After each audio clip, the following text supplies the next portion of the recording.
অনেকদিন আগের কথা। আনন্দপুর নামে একটি গ্রাম ছিল।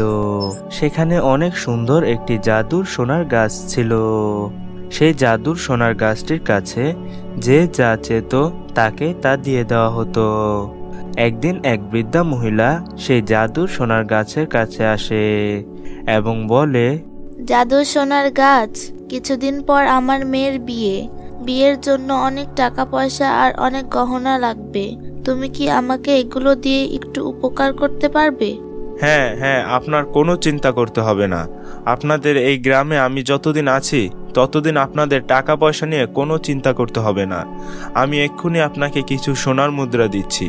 আশা করছি সেগুলো দিয়ে আপনার মেয়ের বিয়ে সম্পূর্ণ হয়ে যাবে। তখন সোনার জাদুর গাছটি সেই মহিলাকে কিছু সোনার মুদ্রা দিয়ে দেয়। সেগুলো নিয়ে মহিলাটি সেখান থেকে চলে যায়। এভাবে গ্রামের লোকেরা যদি কোনো বিপদে পড়তো তখন তারা সেই জাদুর সোনার গাছের কাছে এসে বলতো।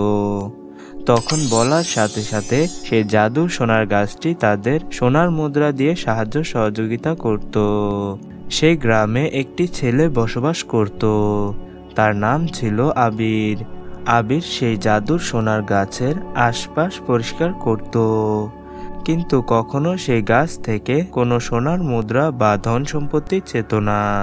একদিন জাদুর সোনার গাছটি আবিরকে বলল, আবির, তুমি কত ভালো ছেলে। তুমি কোনো লোভ করো না। কোনো টাকা পয়সা না নিয়েই আমার চারপাশ কি সুন্দর করে পরিষ্কার করে দাও, আবার ঠিক সময় পানি দিয়ে দাও। আর এই গ্রামের লোকেরা আমার কোনো কাজ করে দেয় না, কিন্তু বিভিন্ন সময় বিভিন্ন কিছু চেতে আসে। জাদুর সোনার গাছ, আপনি যে আমাদের এই গ্রামের লোকদের সাহায্য করেন এটা দেখে আমার খুব ভালো লাগে। আর এতে যদি আপনাকে কেউ সাহায্য না করে তাহলে কি হয়েছে? আমি তো আছি, আমি আপনার দেখাশোনা করব। আর আমি চেষ্টা করি সব সময় আপনার সাথে থাকার জন্য। শুধু খাবার খাওয়ার সময় বাড়িতে যাই, বাড়িতে গিয়ে খাবার খেয়ে আবার আপনার কাছে চলে আসি। কেন, তোমার বাড়িতে কেউ নেই? তোমার বাবা মা ভাই বোন কেউ নেই? না, আমার এই দুনিয়াতে কেউ নেই, তাই তো আমি কোথাও না যেয়ে আপনার এখানে চলে আসি আর আপনার কাজ করে দেই। আবির, তুমি আমার সাথে সব সময় এভাবেই থেকো। আমার তোমার সাথে কথা বলে অনেক ভালো লাগে। এভাবে তারা দুজন প্রায় সব সময় একে অপরের সাথে কথা বলতো।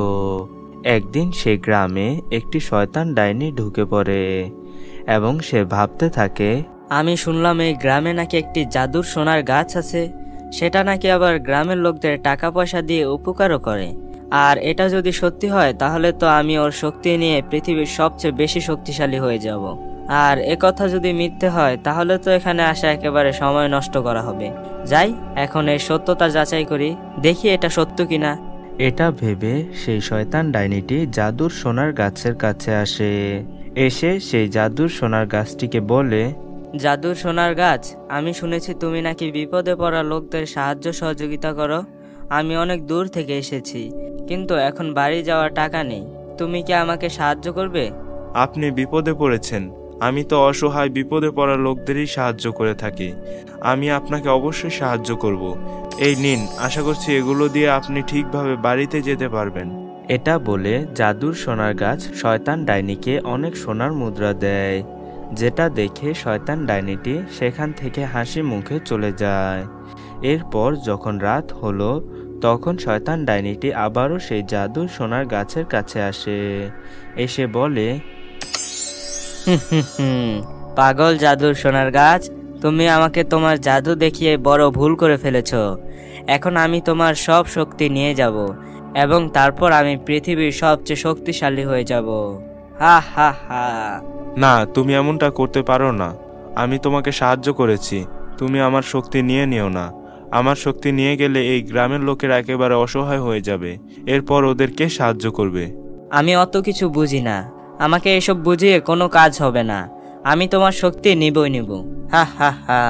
তুমি এমনটা করো না, আমাকে ছেড়ে দাও। তোমার কাছে অনুরোধ করছি, আমাকে ছেড়ে দাও, আমার শক্তি নিও না।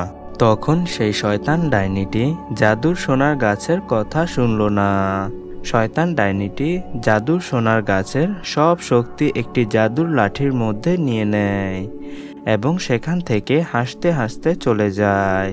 পরদিন যখন সকাল হলো তখন সবাই দেখতে পেল সেই জাদুর সোনার গাছটি একটি শুকনো গাছে পরিণত হয়েছে। এর মধ্যে কোনো সোনা ছিল না, তখন গ্রামবাসী একজন আরেকজনকে বলতে থাকে, আরে এটা তো একেবারে শুকিয়ে গেছে, এর মধ্যে তো কোনো সোনাই নেই, এটা তো আর আমাদের কোনো সাহায্যও করতে পারবে না। ভালো হবে এই গাছটা কেটে ফেলে সেখানে একটি আম গাছ লাগিয়ে দেওয়া, তাহলে অন্তত সেখান থেকে আমরা আম তো খেতে পারবো। আর এখন তো এটা কোনো কাজেও আসছে না। হ্যাঁ হ্যাঁ, তুমি ঠিক বলেছ। এখন তো আর এটা থেকে কোনো সোনার মুদ্রা পাওয়া যাবে না, শুধু শুধু জায়গা নষ্ট করে বসে আছে। এর পরিবর্তে একটা আম গাছ লাগিয়ে দিলে সেখান থেকে আমরা আম খেতে পারবো। এটা নিয়ে গ্রামের লোকেরা একে অপরের সাথে কথা বলছিল। তখন আবির পাশে দাঁড়িয়েছিল। এ কথা যখন আবির শুনতে পায়, তখন আবির তাদের বলে, আমি আপনাদের মতো খারাপ আর লোভী লোক আমার এই জীবনে কখনো দেখিনি। যতদিন পর্যন্ত এই জাদুর সোনার গাছ আপনাদের বিপদে সাহায্য করেছে, ততদিন তো এই জাদুর সোনার গাছ আপনাদের কাছে কাজের ছিল। আর যখন এই গাছটা মারা গেছে, তখন আপনারা বলছেন কিনা এটাকে কেটে ফেলতে। আপনাদের এটা করা উচিত যে এই গাছটাকে কে অবস্থা করেছে, কে ওকে মেরেছে। এটা না করে আপনারা বলছেন কিনা ওকে কেটে ফেলতে। আমি কোনোভাবে আপনাদের এই গাছ কাটতে দিব না। আরে দেখো, এই বাচ্চা ছেলের কথা দেখো, এত ছোট হয়ে কিভাবে কথা বলছে। ওর বাড়িতে তো বাবা মা কেউই নেই, কে শিক্ষা দিবে? তাই এমন হয়েছে। বড়দের সাথে কিভাবে কথা বলতে হয় এটাও ভালোভাবে জানে না। আমার যথেষ্ট পরিমাণ শিক্ষা আছে, কিন্তু আপনাদের তা নেই। যে গাছ আপনাদের বিপদে এত সাহায্য করেছে, এখন সেই গাছ বিপদে পড়েছে, কিন্তু এখন আপনারা কেউ ওকে বাঁচানোর জন্য সাহায্য করছেন না। এতেই বোঝা যায় যে কাদের বেশি শিক্ষা আছে। আরে এই ছেলেটা তো অনেক ফেসফেস করে। আর এই গাছ আমরা আজকেই কেটে ফেলবো। দেখি তুই কিভাবে আমাদের গাছ কাটা বন্ধ করিস। আপনারা যদি এই গাছ কাটতে আর এক পা বাড়ান, তাহলে আমি আত্মহত্যা করব। আর তারপর এর সম্পূর্ণ দোষ আপনাদের উপর পড়বে। তারপর আপনাদের সবাইকে পুলিশ ধরে নিয়ে যাবে। এর পরের দিনগুলো আপনাদের জেলেই কাটাতে হবে। এখন দেখি কার কত সাহস, কে এই গাছ কাটতে আসে। আবিরের এইসব কথা শুনে গ্রামবাসী খুব ভয় পেয়ে যায়। তারপর সেখান থেকে সবাই চলে যায়। আর সেই জাদু সোনার গাছটি কেউ কাটতে সাহস পায়নি। এরপর আবির সেই মারা যাওয়া জাদুর সোনার গাছের নিচে বসে কান্না করতে থাকে। কোনো খাবার না খেয়ে, বাড়িতে না যেয়ে সেখানে বসে বসে কান্না করছিল। জাদুর সোনার গাছ, তোমার কথা খুব মনে পড়ে। 2 দিন হয়েছে তোমার সাথে কোনো কথা বলতে পারি না। আমি জানি না তোমার এই অবস্থা কে করেছে, আর আমি যদি জানতে পারি তাহলে ওকে মেরেই ফেলবো। তুমি যখন ছিলে তখন আমার মা বাবার কথা খুব কম মনে পড়তো। তোমাকে আমার সব ভেবে নিয়েছিলাম, কিন্তু এখন তো তুমি নেই। আমার নিজেকে খুব একা মনে হচ্ছে। কোনোভাবে যদি আমি তোমাকে সাহায্য করতে পারতাম। এখন নিজেকে অসহায় মনে হচ্ছে। আর এই গ্রামের লোকেরা কত খারাপ। তোমার বিপদের সময় কেউ এগিয়ে আসছে না তোমাকে সাহায্য করার জন্য। এভাবে আবির কান্না করতে থাকে, আর ওর চোখের পানি টপ টপ করে মাটিতে পড়ছিল। তখন গাছ থেকে একটি কথার শব্দ আসতে থাকে। আবির, তুমি অনেক ভালো ছেলে। তুমি আমাকে কথা দিয়েছিলে সব সময়ের জন্য তুমি আমার সাথে থাকবে। এখন পর্যন্ত আমার কিছুটা প্রাণ আছে, যা দিয়ে কিছু সময় বাঁচা যাবে, কিন্তু বেশিক্ষণ বাঁচতে পারবো না। জাদুর সোনার গাছ, তুমি জীবিত আছো, কথা বলছো? তোমার কথা শুনে আমার অনেক ভালো লাগছে, কিন্তু তোমার এই অবস্থা কে করেছে? তুমি আবার আগের অবস্থায় কিভাবে ফিরে আসবে আমাকে শুধু বলো। আবির, এটা অনেক কষ্টের কাজ। এটা করতে গিয়ে তুমিও বিপদে পড়তে পারো। আমি চাই না তুমি বিপদে পড়ো। না, তুমি বলো কি করতে হবে। তোমার জন্য সব কিছু করতে রাজি আছি। ওই যে দেখতে পাচ্ছ দূরে একটি পাহাড়, ওই পাহাড়ের চূড়ায় একটি রূপোর গাছ আছে। সেখান থেকে যদি একটি ডাল নিয়ে এসে আমার গোড়ায় লাগিয়ে দাও, তাহলে আমি আগের মতো ঠিক হয়ে যাব। কিন্তু সেখানে অনেক বড় এক শয়তান ডাইনি থাকে, আর ওর সাথে অনেক ভূত প্রেত থাকে। সেগুলো যদি তোমাকে দেখতে পায় তাহলে তোমাকে ওরা মেরেই ফেলবে। আমি চাই না তুমি বিপদে পড়ো। এটা বলে আবির সেই রূপোর ডাল আনার জন্য রওনা দেয়। যখন সে ওই পাহাড়ের চূড়ায় উঠল, তখন সে দেখতে পায় কিছু মানুষের কঙ্কাল পড়ে আছে। আরে, এগুলো কি? এগুলো তো মনে হচ্ছে মানুষের কঙ্কাল, কিন্তু এগুলো এখানে পড়ে আছে কি জন্য?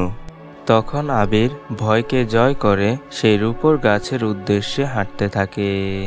এর কিছুক্ষণ পর সে দেখতে পেল, আরে, এই তো জাদুর রূপোর গাছ। যাই, ওকে গিয়ে সব কথা বলি, দেখি কোনো সাহায্য করে কিনা।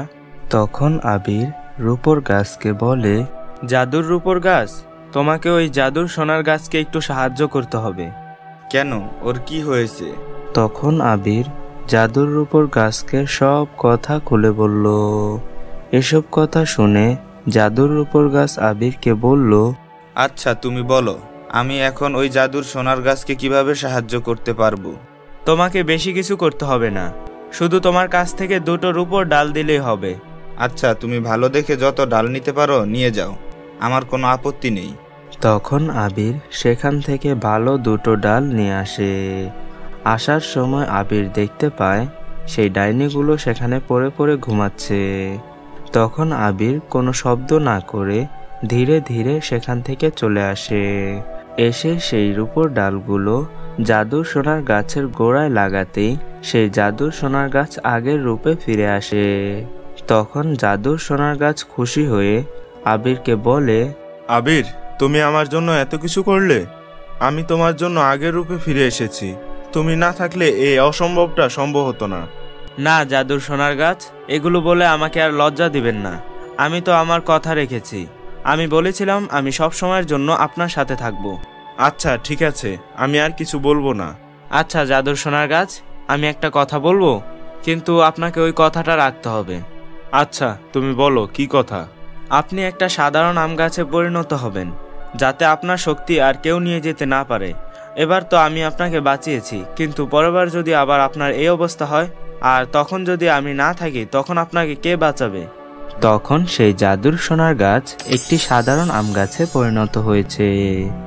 তখন থেকে সেই আম গাছে যা আম হতো সেগুলো আবির বিক্রি করে নিজের থাকা খাওয়ার জন্য খরচ করত এবং আম গাছকে দেখাশোনা করত। তখন থেকে আবির খুব সুখে শান্তিতে দিন কাটাতে লাগলো। তো বন্ধুরা, আমাদের আজকের এই গল্পটি এই পর্যন্তই।